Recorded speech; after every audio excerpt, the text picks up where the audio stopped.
안녕하세요 여러분, 드라마 보는 아재입니다.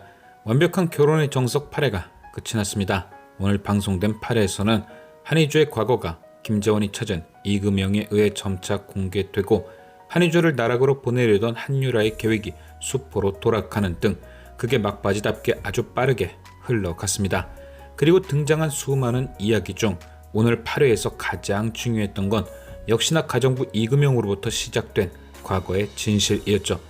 김재원이 찾아낸 가정부 이금영은 한희주를 보자마자 너무 반가워했습니다. 확실히 억울한 누명으로 쫓겨났던 것이 맞는 것 같은 게 한희주를 바라보는 그녀의 눈빛이 너무 진솔했죠.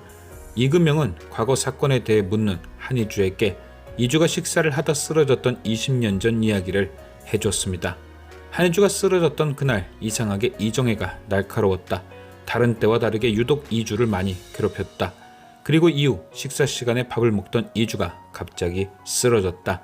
이후 이주가 먹던 밥을 조사해봤더니 비소가 검출되었고, 이정혜는 가정부인 내가 범인 아니냐며 따져 물었다. 그래서 나는 이정혜에게 이렇게 대답했다. 만약 이주가 먹던 밥에 뭔가 들어있었다면 그건 이주를 싫어하는 사모님 짓이 아니냐고. 그 소리를 들은 이정혜는 펄쩍 뛰었고 곧바로 나를 내쫓았다. 그런데 이상한 건 그 이유였다. 나는 이주가 걱정된 나머지 사람이 없을 때 집에 찾아가 봤는데 갑자기 들어온 사모님이 이주가 자고 있던 침대에서 이런 말을 했다. 네가 감히 이 집에 다시 돌아와? 내 손에 확실히 죽고 싶어서? 처음 그 말을 들었을 땐 쫓겨난 내가 다시 집에 들어온 걸 알고 나에게 하는 말인 줄 알았다. 그래서 다들 잠이 들었을 때 잽싸게 도망 나왔다. 사모님은 예전부터 이상했다. 집에 불량해 보이는 남자가 가끔 찾아온 적도 있다. 그냥 들어보면 진짜 이정혜가 가정부에게 하는 말처럼 들리긴 했는데, 이후 한희주와 한훈재의 대화를 통해 그 말이 왠지 가정부가 아닌 한희주에게 했던 말이 아닐까라는 의견이 등장합니다. 그러니까 그 당시 이미 이정혜는 한희주가 한진웅의 친자인 걸 알게 되었고, 그래서 밥에 비소를 넣어 없애려 한 것이 아닐까라는 추측. 그런데 여기서 한희주는 한 가지 의문을 더하죠. 내가 아빠의 친딸인 걸 알고 죽이려 했던 건 알겠는데 왜 굳이 확실히 라는 단어를 썼을까? 이미 한번 죽이려고 했었던 사람처럼. 순간 한희주는 벌떡 일어나 한훈재가 준 앨범 속에 스크랩 되어 있던 과거 화재 사건과 연관된 어떤 신문 기사를 사진으로 찍어 누군가에게 보냅니다. 딱 느낌이 오시죠? 바로 아까 가정부 이금영이 얘기했던 그 불량한 남자, 그 사람이 신문 기사의 그 사람인지 확인을 해보려는 겁니다. 그리고 만약 이금영에게 이 사람이 그때 그 사람이 맞다는 대답이 돌아오면 한희주의 과거 퍼즐이 딱 맞춰지게 되죠.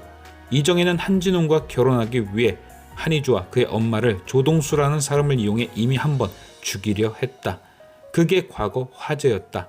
하지만 그 화재에서 이주와 이주 엄마는 죽지 않고 살아나게 되었고, 이후 입양한 한희주가 그때 그 아이란 걸 알게 된 이정혜가 다시 한번 한희주를 죽이려 밥에 약을 탔던 거다.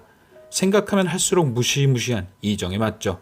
그리고 이 과거가 진실로 드러난다면 몇 가지 이야기가 더 등장할 겁니다. 첫 번째는 다들 예상하셨듯이 화상 자국이 등장했던 제이미가 한희주의 친엄마라는 게 밝혀질 것이고, 두 번째는 아이가 생겼다며 한진웅과 결혼했던 이정혜의 임신이 그와 결혼하기 위한 계략이었을 가능성이 생기죠. 즉 한유라가 한진웅의 아이가 아닌 이정혜가 한희주의 엄마를 죽여달라 부탁한 조동수의 아이의 가능성이 생깁니다. 아이를 가지고 협박해 조동수를 움직였을 가능성이 생기는 거죠. 9회 예고편에 또다시 조동수에게 한희주를 없애달라 부탁하는 것도 한유라를 가지고 협박하는 것일 수도 있고요. 네 자식이 행복하게 만들고 싶지 않냐며 말이죠. 과연 한희주는 이 모든 진실을 밝혀 이정혜와 한유라에게 천벌을 내릴 수 있을지. 지금까지 시청해주신 여러분께 감사드리며 아재TV는 또 다른 리뷰로 돌아오겠습니다.